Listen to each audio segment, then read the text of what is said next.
Hello, this is the Drunkduck Quackcast. I'm association with me are Tantz and Baines. Hello. Hello. Hello. Hello.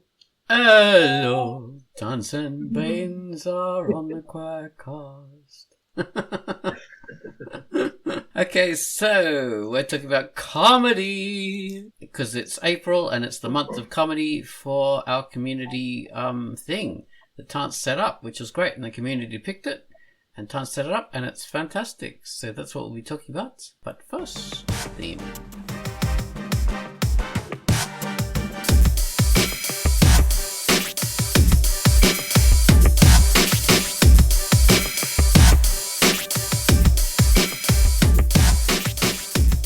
Drunkduck theme. There we go. Excellent theme by Mr. Gumwallis.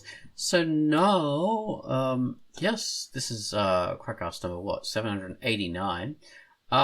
Yeah, we're talking about comedy. But first, we have Quackcast, who's going to tell us about pieces of lingering dust. Quack, tell us about pieces of lingering dust. Hello, this is Quackcast, and the feature I've selected for this week is Pieces of Lingering Dust by Patty Wolf, and it is rated T for teen. It has taken 2 years waiting at a bus stop while staring at each other through the corner of their eyes for Alice and Esther to break the ice. Esther prefers books to people because books never dump eraser dust on human hair, and sometimes she is bullied on the bus for having silvery hair. Alice stands up for Esther, and the two become fast friends. The color scheme features earth tones and speech bubbles that are integrated naturally into the comic layout with a handwritten style. Step beyond the bus stop and into summer and read Pieces of Lingering Dust by Patty Wolf, rated T. That was Quackcast with Pieces of Lingering Dust. Okay, so now I'll have to pick a Gumwallis tune. I'll pick a funny one this week because we're doing comedy, so I think I'll be able to find a comedic one. So the comedy tune for this week is the theme to Bruno Harm, an appropriate Rockford Files style intro for a guy who thinks he's Peter Gunn. Added comedy lines by Baines and some by Ocean. Enjoy Gumwallis's music to Bruno Harm. Great little comic. Rated Testing. 1, 2. Sibilance. Sibilance. Sibilance.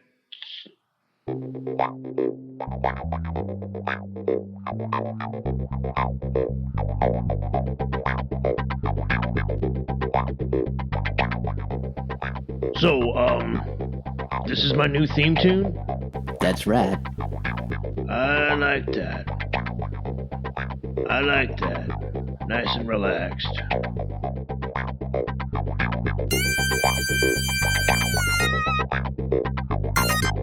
What is that?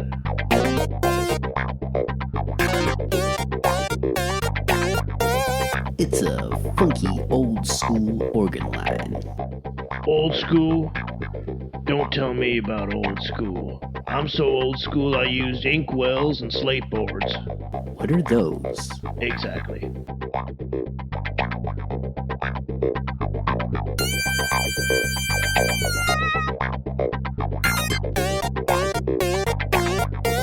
That funky thing is back again.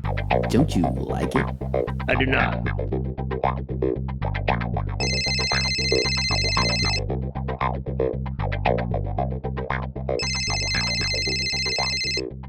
Hello. Yes, this is Bruno Harm. Hey, could you call me back later? They're recording my theme tune right now. What's that? A taste? A case? Another case, you say? But I have a case. A nice briefcase. Had it for years. I don't need another one. I swear, all I ever get on this thing is telemarketers. But that's progress for you. How about some guitar instead?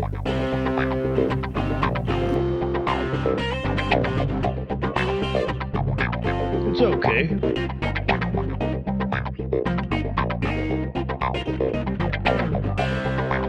Yeah, I can live with that.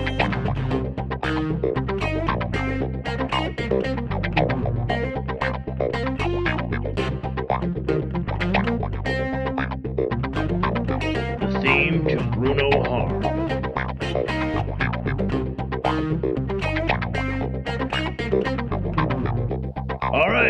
off to have a bath. Turn off the lights when you go.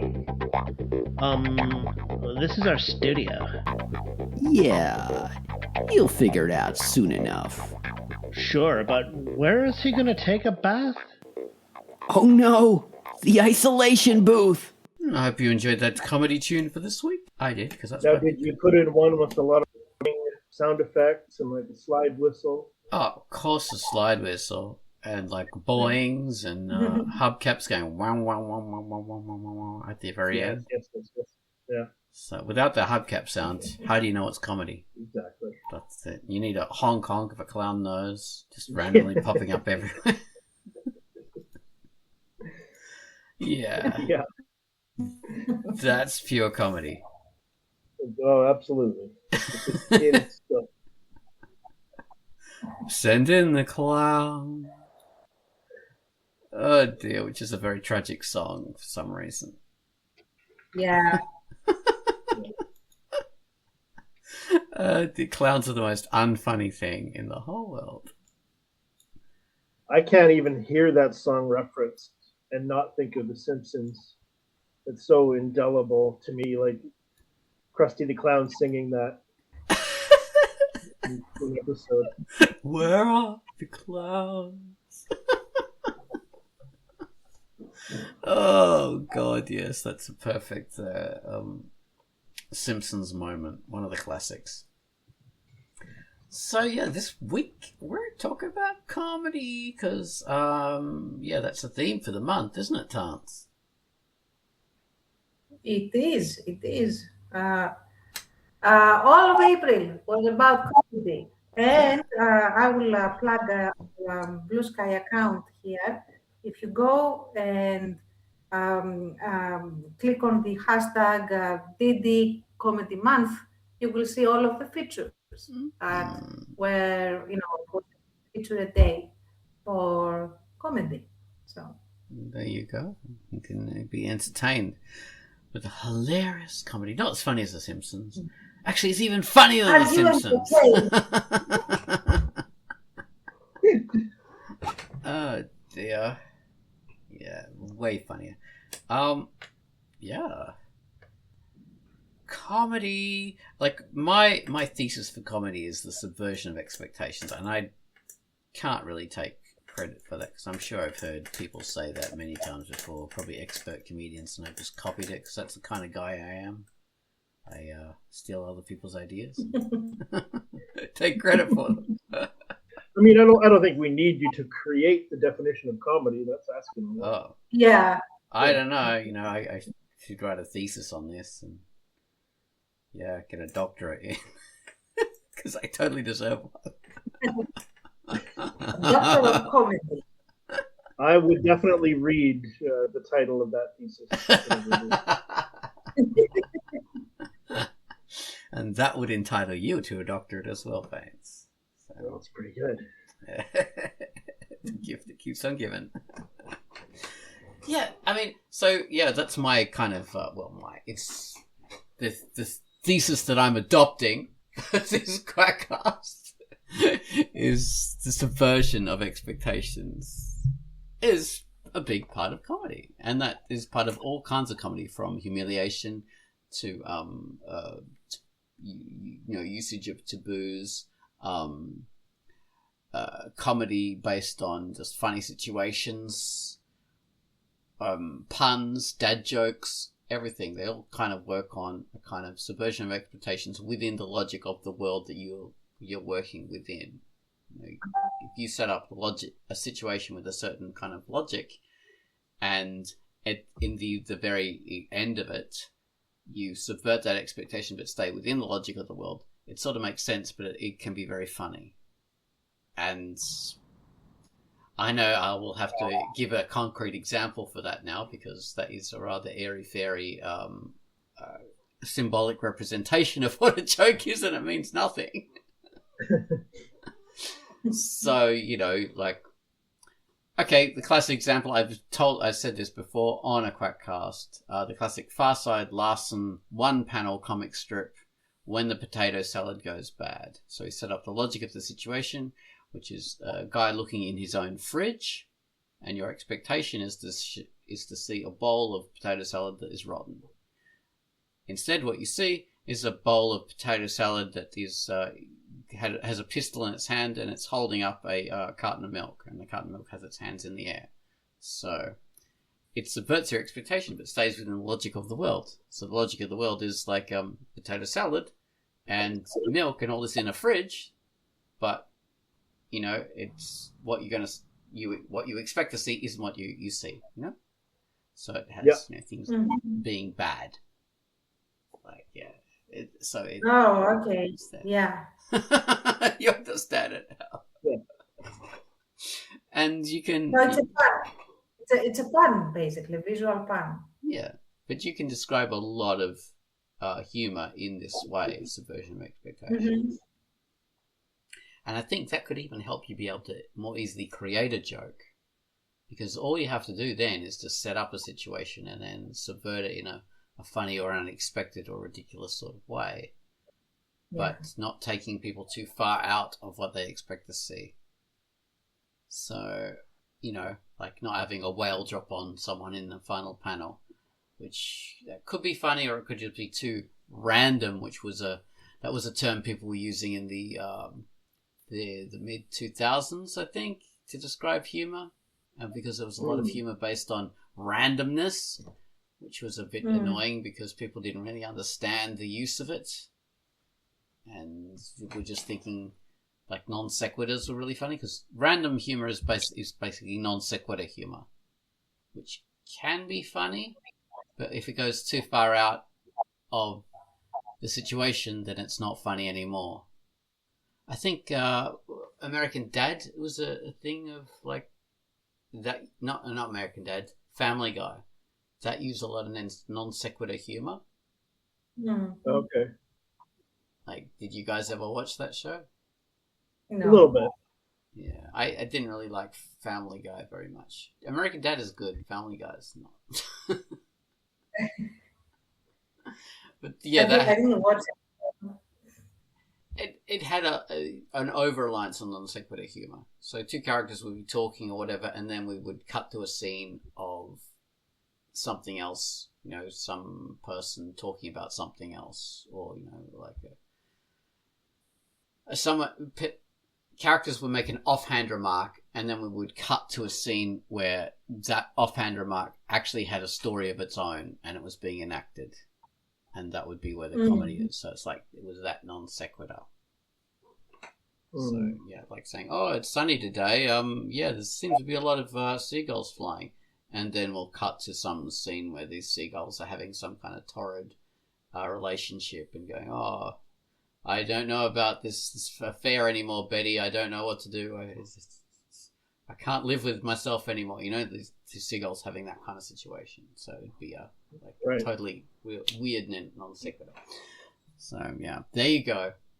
I think the irony is of a Quackcast about humour is it's the most unfunny thing you can do with humour, explaining jokes. Yeah, because you should never do not explain the joke, etc., etc. You have to know what you're talking about, because you just can't tell jokes. Yeah, but that actually is a tell when we want to show that the character is unfunny, is when they crack a joke and then they explain it. Yeah. Because nobody is laughing, which makes it worse. Like the joke doesn't land, and then trying to explain it makes it even less funny for everyone. Which ironically can be really funny. Yeah. To watch that kind of thing happening, you know. Yeah, it's sort of a meta humor, isn't it?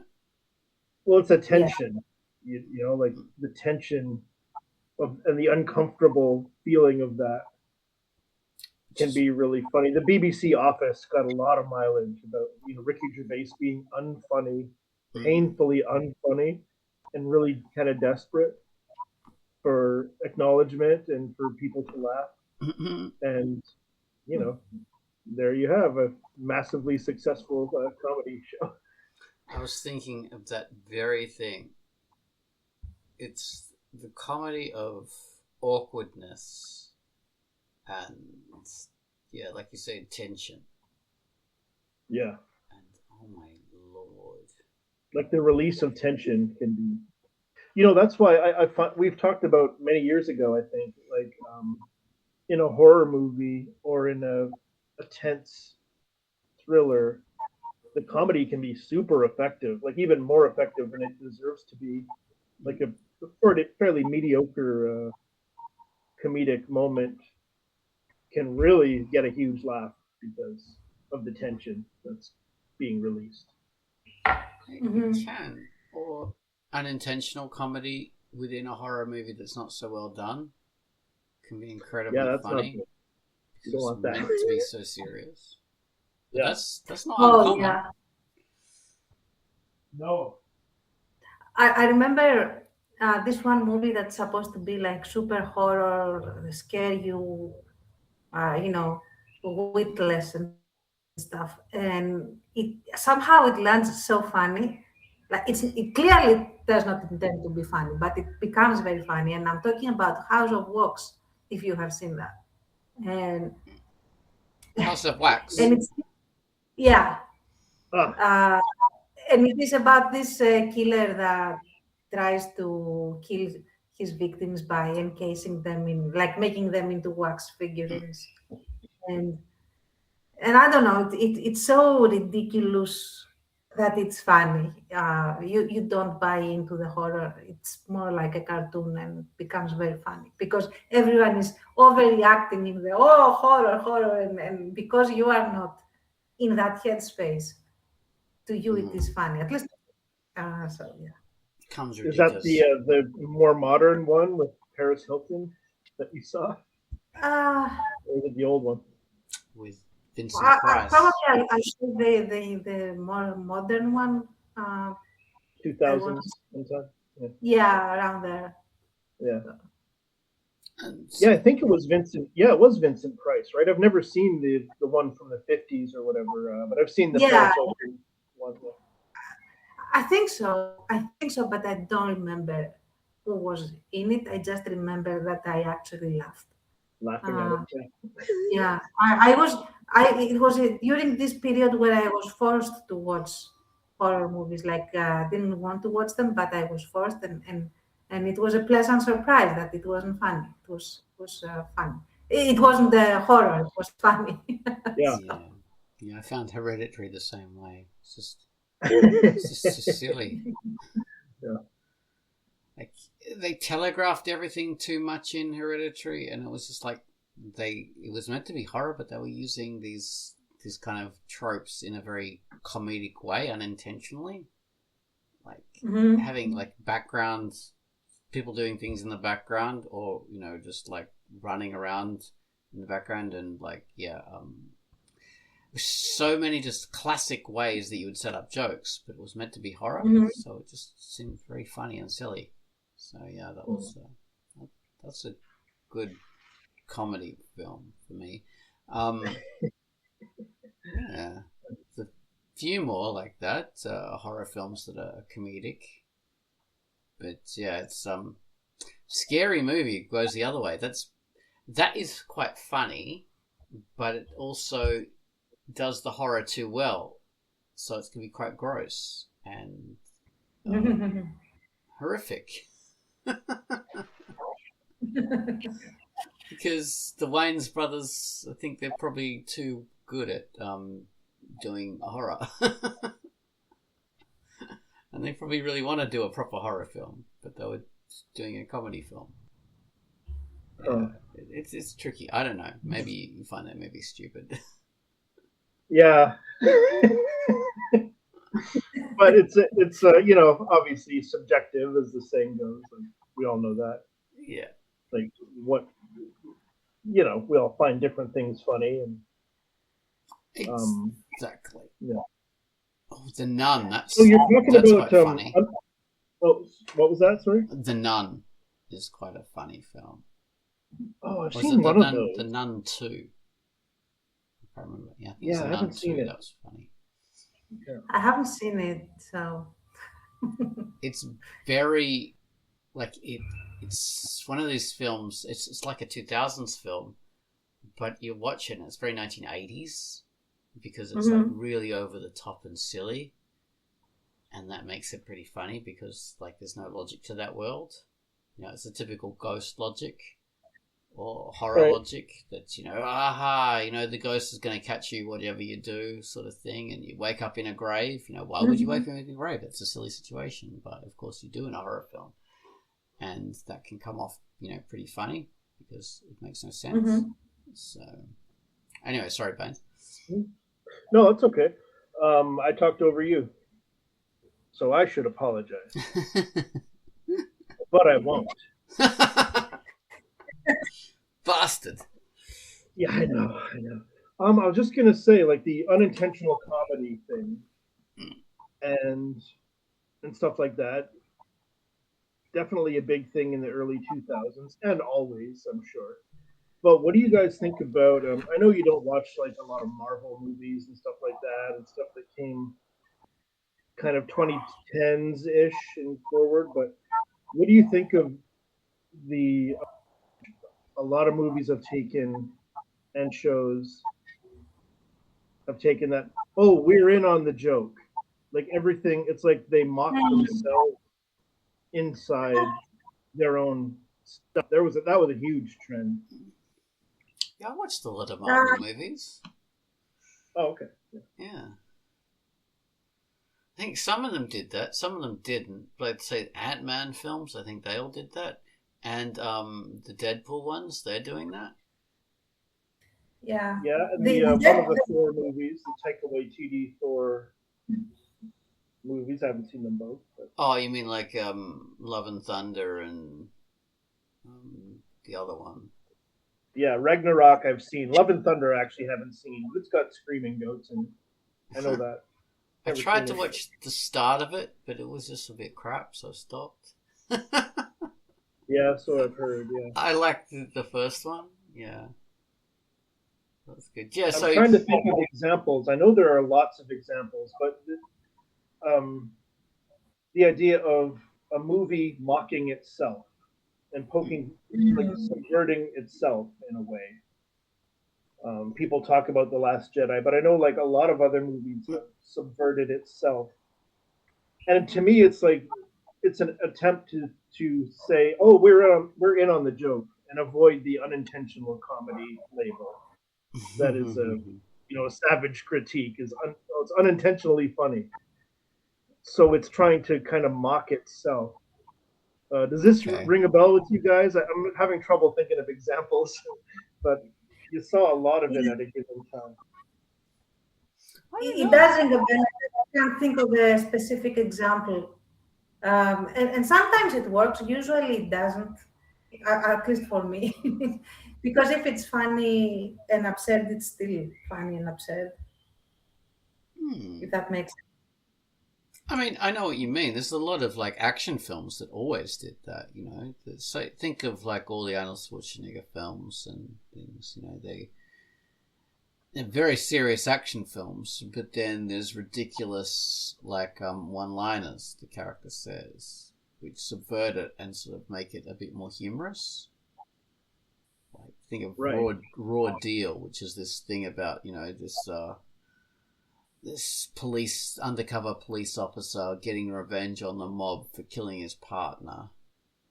And every single kill he does, he has this one-liner about, you know, whatever. Or Commando. Like he's shooting up hundreds of people with his machine guns and then fighting, you know, that guy in the boiler room or whatever, and he throws like a pipe through his chest and he says, "Let off some steam," you know, that kind of thing. Yes. It's just full of these, and that makes it. Sorry, go on. It's the satisfying thing about those action movies, I think, and that's not. I know what you mean. That's not really what I'm talking about. Right. I'm trying to think of something other than The Last Jedi because I don't want to open that whole thing. But like Luke Skywalker told him, like, "Oh, you thought I was gonna like pull out my laser sword and fight the whole Empire?" He says, "Laser sword." It's like sort of commenting on itself, Yeah, because Which I like that in comedy. I love David Letterman back in the day, and like sort of like, oh, I'm making a joke, and The Simpsons does it well too. Like, and not like you talk about subverting expectations, and it's like, well, sometimes you're expecting a joke, and then they don't do a joke, and that subverts expectations, and it's funny, you know. There's a classic Simpsons moment where there's like a cannon set up on this kind of old style village, this sort of recreational park, and there's this cannon, but oh, it's got very flimsy wheels. It falls off very easily. And there's like a school bus coming with no brakes. Its brakes are failing, and you have this flimsy cannon. And then the school bus kind of gently taps the cannon, and it falls over, and nothing happens. And then the tour guide says, "Of course, the cannon is disconnected. That would be ridiculous to have." But you know what? What would be even funnier is if it actually works like 2 seconds later, like the time. It could be, yes, that could be a choice. Yeah. Despite being disconnected. Yeah. Yeah. I mean, just thinking of that particular joke, there was this thing where okay, so it's like it was a silly action film, but there's this idea that in 80s movies, like anytime a car crashed or whatever, it would explode into a huge fireball, no matter what. And in this particular film, anytime anything crashed, it would explode into a fireball. Like a bicycle crashes and it explodes into a fireball. Or a baby carriage falls over and explodes into a fireball. Yeah. So like, so you're not talking about Deadpool, a film that breaks the fourth wall and goes, Deadpool does it, but to me, Deadpool does it, but the fourth wall breaking and the comedy and the meta awareness is kept separate from the story. So Deadpool doesn't use that awareness to solve his problems. Yeah. They don't really affect the story at all. The story is still the story, and he still has to struggle and go through an actual story. So that's why Deadpool works. And sadly, I haven't seen She-Hulk, but I hear She-Hulk does a meta thing that doesn't work. I don't know because I haven't seen it. Well, series was, but it kind of solves its own. From what I've gleaned, it solves story problems by meta means, you know, which I think is probably a mistake. Again, I haven't seen it. Maybe it's good. I don't know. Tricky, but Deadpool works for me. Those work. Yeah, it All works for me too. And I. So we really can't think of like stories that. Well, we can't think of a concrete example, but we are talking about the fourth wall stuff, which is interesting because there's a lot of fun comedy that does that.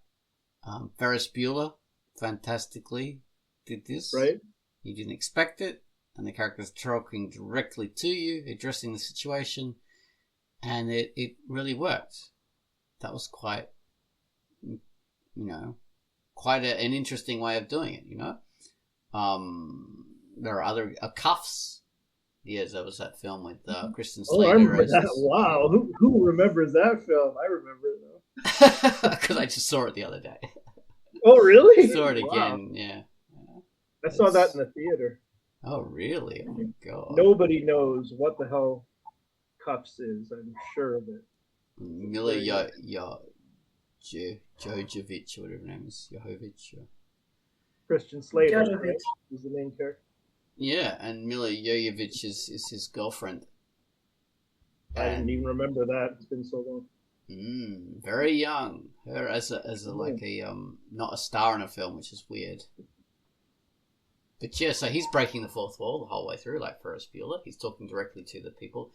Like in the beginning, he finds out his girlfriend's pregnant, and Mila, and she's saying, "Oh yes, I'm pregnant. Oh, this is going to be a big change for us." And then he's talking to, and she's saying, "Like, oh, will you, be good? Is this good for you?" And then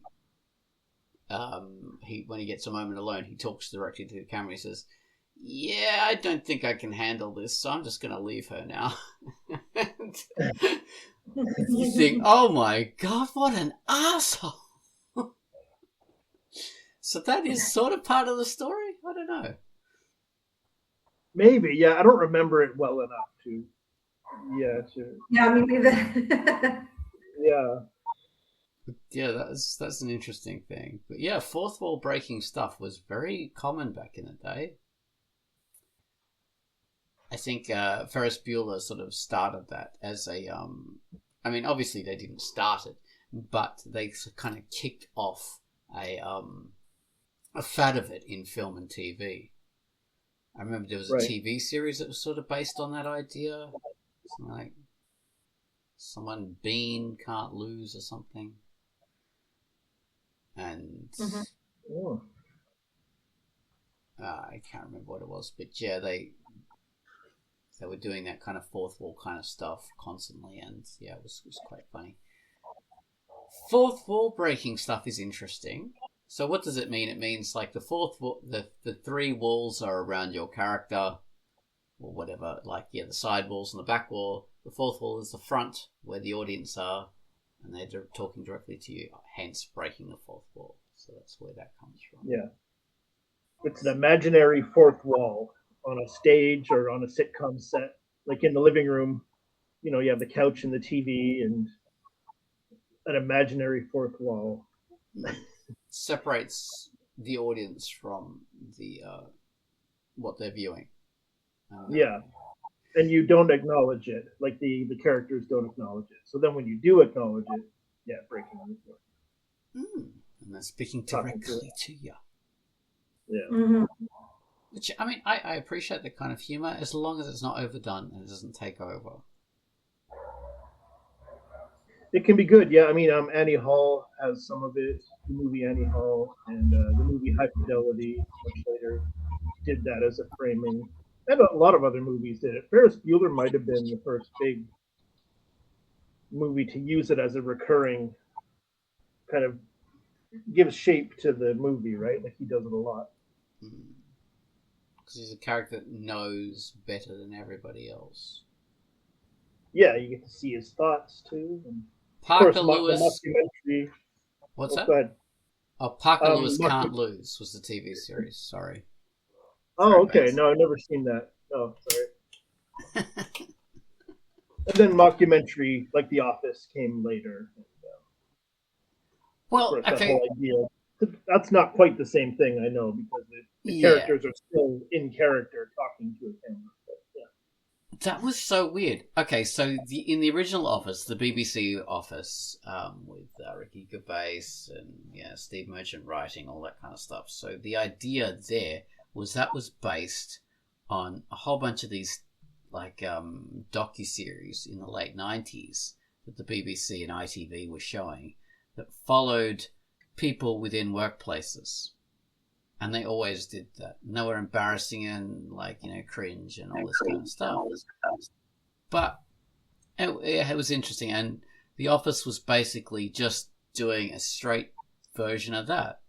It wasn't anything clever about the fourth wall. It was just pretending it was one of those docuseries that had been done a million times. But then the American Office, there's no logic for them to have that set up at all. Like, why would there be a documentary crew following these people? Because America really didn't, that really wasn't a thing.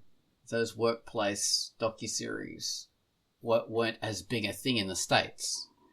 So that, for a start, didn't make sense.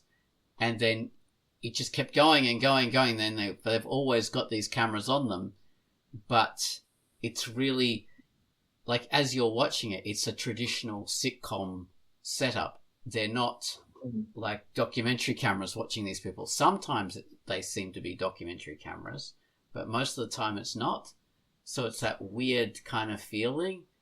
So they're just using the convention because they had inherited it, but they really didn't know what to do with it completely. And then you've got other things like, okay, so Arrested Development was sort of doing it before the American Office. And it sort of made sense there. And that they really, well, I'll get more into Arrested Development. But say then there was like Parks and Recreation that was doing the same thing as the American Office. But it absolutely didn't make sense for them to have a docuseries at all there, at all. But they still did it. And then they kind of forgot that they were doing it. So yeah, that was a weird convention. But okay, so Arrested Development, that was more kind of that really did have a kind of solid setup with the docuseries thing, didn't it? Because they had the voiceover from I can't remember who it was, Richie Cunningham from Yeah, Ron Howard, but it's not a docu. It's not set up as a documentary. Arrested Development. But it is set up in that way. Like they're talking to, they do have a docu, like people following them, don't they? I mean, from memory. No. I thought they did. It's narrative heavy. There's a lot of narration to set up the scenes, but other than that, no, it's not a. I even remember listening to like the podcast. What was it? Smartless, and them actually talking about how The Office did that, and then they thought, "Oh my God, The Office is already doing this." The English version, and they thought they were being so clever by sort of pioneering it. But you're saying they're not doing it. I don't know. unless they do it to a small degree, but no, that's not the setup of the show. It's not like The Office, where it's a docuseries. But it sure feels like it because there's so much narration. Yeah, Ron Howard is amazing doing that narration there. Almost positive that they have the camera people actually stepping in to help them at points. Oh, a couple times, yes. Oh no, wait, do they? That sounds familiar. I know. Well, obviously they can't do that all the time because some things are like meant to be would not be seen. Oh my God! They do. They do some jokes where it's a set. It's obviously a set. These meta jokes where George Michael, the son, says something about something about the fakeness of movie sets or something like that, or there's some conversation going on, and he opens up the cupboard, and the cupboards are completely empty except for the one thing that he wants, like just a juice box or something.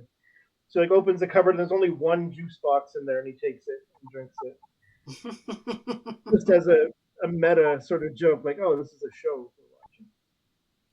Oh, yeah, okay. Mm. Well, I can't talk any more about the rest of the development because it's been ages since I've seen it and forgotten everything.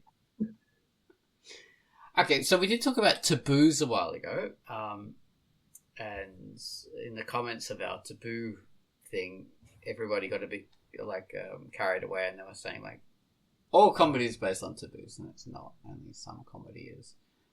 But there is some good comedy that is based on taboos, and Always Sunny in Philadelphia is a great example of that, isn't it? Right. So many episodes are just totally centered around a taboo. Especially in the early ones, like abortion the whole episode was about abortion. And they weren't actually saying, pro-abortion or negative abortion. They were just making fun of all sides. And it was hilarious. And they really did, make an amazing comedy show just about taboos. No one ever goes as hard as Always Sunny in Philadelphia. They've included blackface. They've included racist, making fun of racist humor, but also approaching the taboo of it in different ways. Like having the entire cast transform into black people through some kind of weird, magical thing that happened. That was a very strange thing. They sexual harassment, every possible thing. It's amazing the way they've done that. Trans, having the whole trans stuff, gay stuff, everything. It's just amazing. You've watched a bit of Always Sunny in Philadelphia, haven't you, Ben? Yeah. What do you think about their way of making fun of taboos? It's like I mean, they make they make it clear that the characters are horrible. They do the exaggerated version of Seinfeld characters. You know, like, oh, these are not good people. These are like pretty horrendous people, and like talking about subverting expectations. And then on Patreon we also talked about inappropriate responses to situations as kind of a blanket approach to comedy. Yep. They definitely do that. The taboo thing definitely gets it like attention, and they go into different territories. South Park does it. I think It's Always Sunny probably does it even more, like you said. Yes, South Park does it in a way. But there's something too going way over the top with behavior, and that can be just gross, or it can be really shocking, and it can be really funny. You know, it depends. I don't know what. I mean, the tough thing is like it can be good, it can be bad. I think It's Always Sunny is really funny. Yeah, I agree. That's another point, though. Like, we can get too hung up with, okay, so all humor is based on taboos. No, it's not all based on taboos. So some humor is, and it does it really well. And there's the other idea of all humor is based on cruelty. But no, it's not based on cruelty. But there is a lot of humor based on cruelty, and that's funny. But not all humor is. Humor is... There's all different levels to it, isn't there? Yeah. I would say that if the humor is based on cruelty, it has to be very specifically framed. So you cannot have someone cracking the joke by being cruel. That will not land as funny. It will land as just cruel. The cruelty has to come from substance or from the bad guy, and not like not in a straight up way. I don't know if that makes sense how I'm describing it. But if it is cruel based, it has to be done in a way that it doesn't try to make the audience laugh at the guy just for the cruelty, or laugh at the joke because it's cruel. But then there's the audience is being cruel because they're laughing at something that they shouldn't be laughing at. Like someone being hit in the balls. It's very funny, but it's cruel of us to do that because that person's suffering.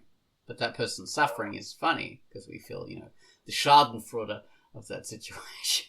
Someone in an unfortunate situation.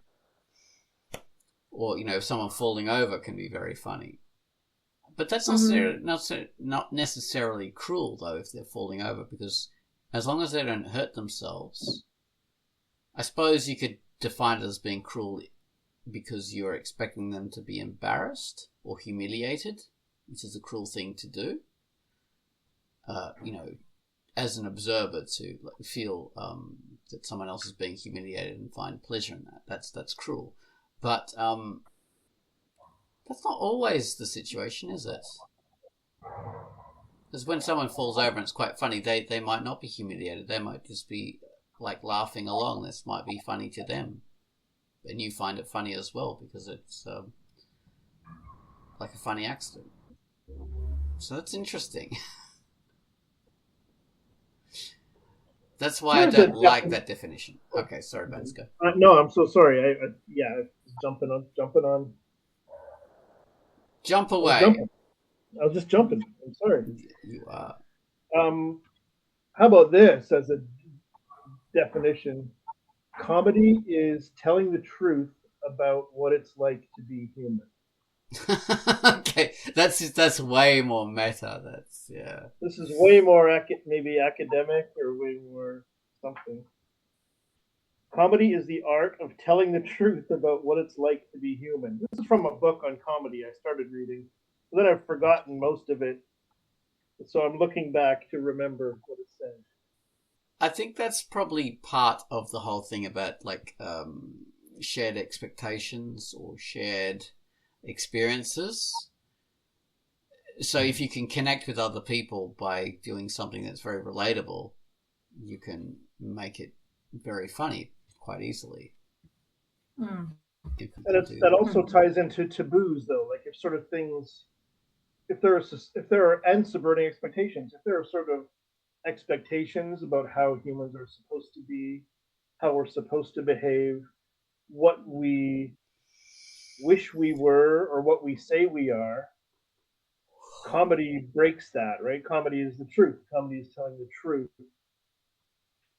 That sometimes about all elements, maybe always. I don't know. Maybe sometimes. So I'm thinking like comedy in like say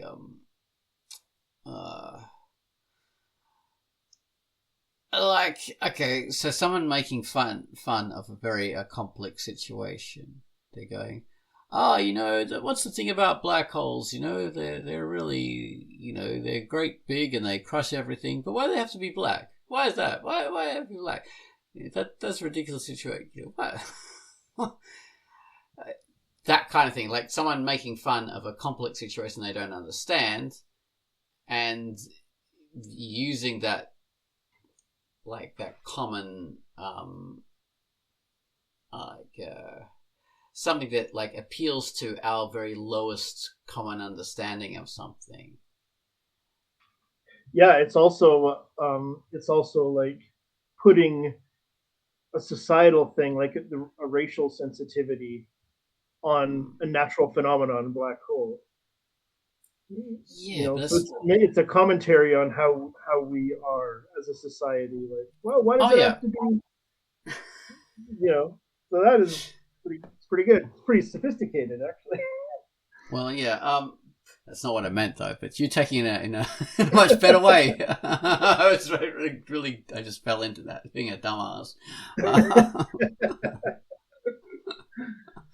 But yeah, like if you got a complex physics, like mathematical kind of thing, or like you talk about like iPhones, you go, oh yeah, oh my god, these things are so amazingly complicated, like this iPhone. But why does it fall out of my hand and smash? And then that's like I'm no good at improvising comedy or making up things. I just cannot do it. But bloody hell, I wish I had an example because I'm failing here. I'm failing here in every single way. Oh dear. I'm trying to think of complicated situations where the comedian doesn't understand it, so they simplify it down in just sort of kind of just bring up these kind of non-sequitur simple kind of things and makes a joke out of it in a very simple way. But they're not telling the truth. They're not making it easier to understand. They're just using a dumbass comedic reaction to it because they don't understand it. Like, I don't know, vaccination. Yeah, there's got to be tons and tons of examples of that. Like Bill Maher does a lot with vaccination and things like that.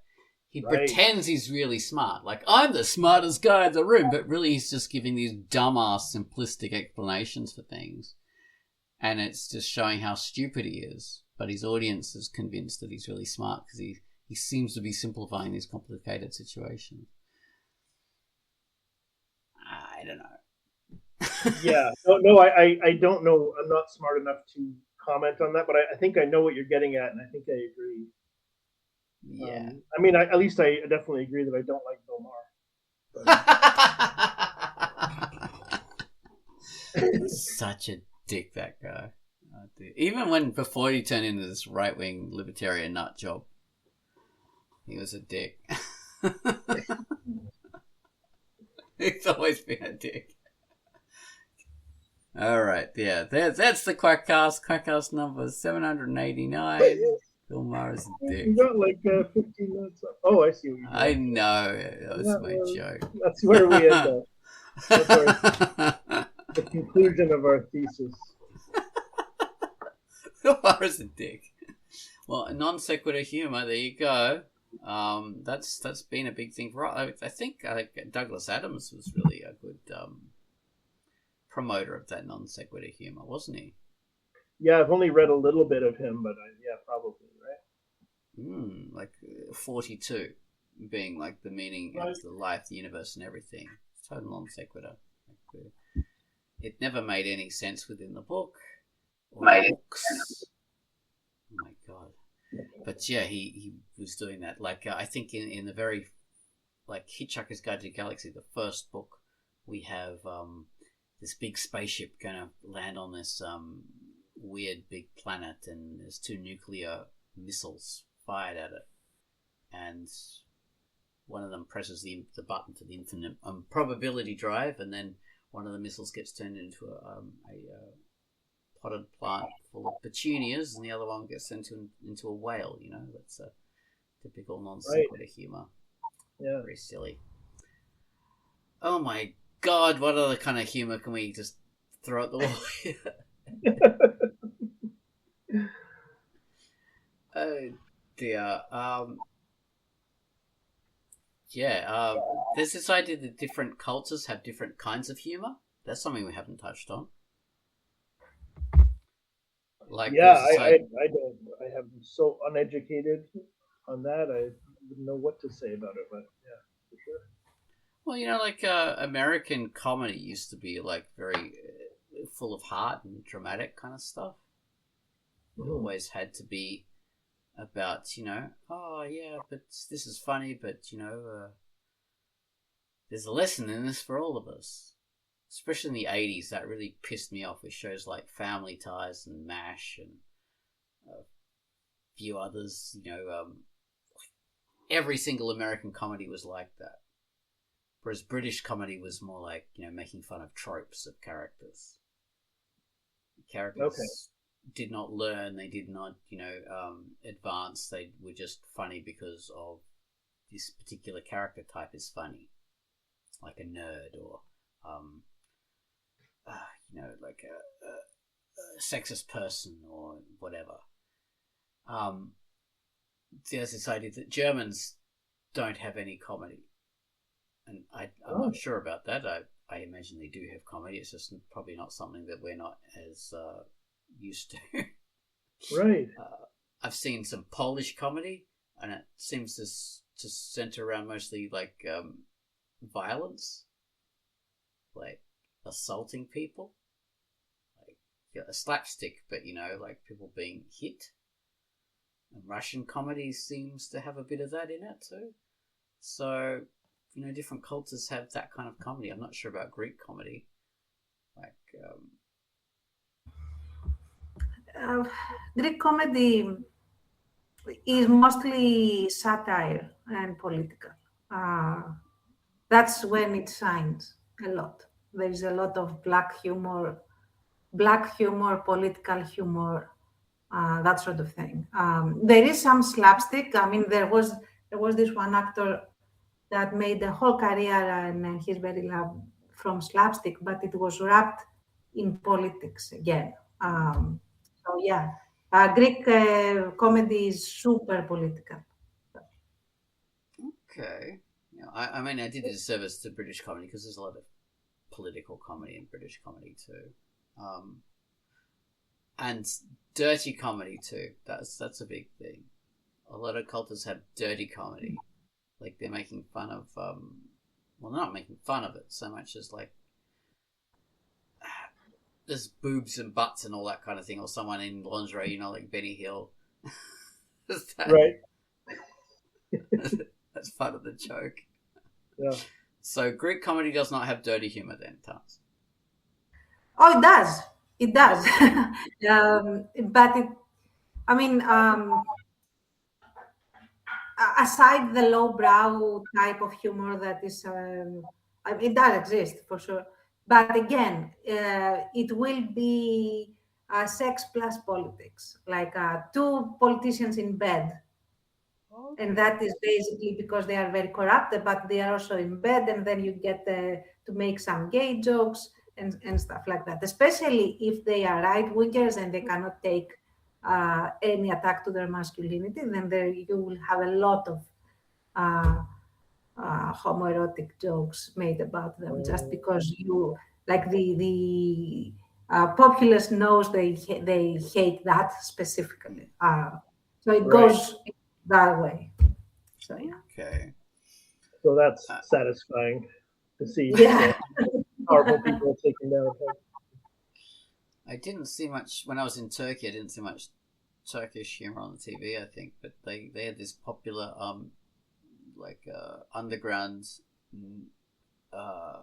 newspaper or pamphlet that was being spread around everywhere that made fun of the politicians and stuff like that, and it was always like very critical of Erdogan, and it was political but very dirty and very like racy, making fun of and very like anti-religion and all this kind of stuff. So yeah, that's their kind of humor, like against. So I suppose you'd call that like taboo humor, because it's directly attacking all the taboos. But I don't know if that's like the general humor in Turkey. That was just a popular underground political thing, because that's a very political country. Yeah, because they're governed by an idiot. I think it's very character based in Canada. Like we have a sort of a strong comedic strain for a long time. SCTV and a lot of like really like kind of big shot comedians, well regarded comedic actors for sure, and writers and stuff like that are from Canada. And it's a lot of like character based, like sort of eccentric characters, and like a lot of specific character things. Like you see or back in the day anyway, Mike Myers would do a lot of specific things about, like Wayne is such a young Canadian man from a smallish town, sort of like all these little behaviors. It's so true to life. Based on your life, basically. It's extremely recognizable. Yeah.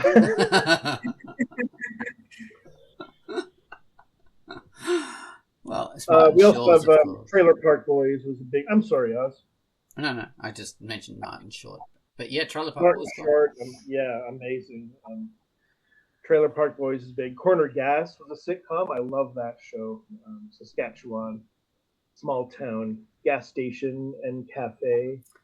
Oh, and all the people in and around. It's very nice. It's wacky, and the characters are goofy, but it's also there's a sweetness to it, not to the level of like say New Zealand comedy, which I also like, but the little bit I've seen anyway, I like. But it's like sweet. The characters are kind of sweet, and I mean some of them are asses. Speaking of asses, we've got Letterkenny.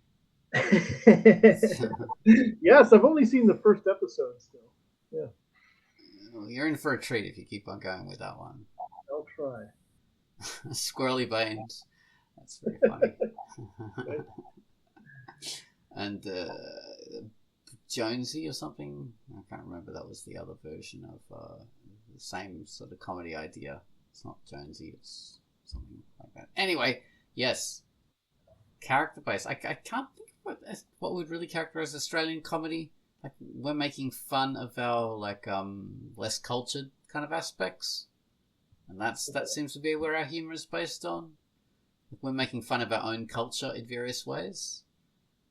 Like famously we have Dame Edna Everage who's making fun of an old lady kind of royalist, someone who is very concerned about their standing in society, but they're quite sort of lower class kind of thing, but they have aspirations. Oh yes. Well, it's not Australian, but I enjoyed Keeping Up Appearances. That's what I was trying to think of. The same kind of thing. Yeah, so, yeah. That's Australian comedy is like that. We're making fun of our own tropes or our own aspects of our own culture in various ways, and yeah. So, and Paul Hogan, did the famous film Crocodile Dundee. That, many people know, but he made his kind of start making fun of literally a working class person working on a bridge, because that's actually what he was. He used to work on a bridge, the Sydney Harbour Bridge, every day, and then he got drawn into the TV, and then he started making characters based on himself and what he knew, and he was just making fun of those kind of character types. So yeah, that's a very classic look at Australian comedy. So yeah, we've always done that kind of thing. Look at the blue collar guys in King of the Hill, the Mike Judge show. That's American, sort of maybe Southern, maybe Midwestern, I don't know, but that's very recognizably Canadian. Texas specifically. It's Texas, but a lot of it feels very Canadian. The way those guys act. I know those guys. It's kind of funny. They're very small town people. Yep, I'll tell you what. Oh man, I have relatives who are hardcore. They sell propane and propane accessories. Oh, dear. Well, this has been our comedy cast, and we've been tackling all aspects of comedy in the most unfunny way we could possibly think to do it. So, I hope. And I have been very quiet because I am totally not a comedy person. So. I hope this made you cry, and I hope this made you very depressed at how bad we are at comedy. How much I stepped all over Baines' jokes as usual. No. Quackcast number 789. There we go. Another one under our belt, in the can, wrapped up. All right. Goodbye, people. Bye. Bye-bye.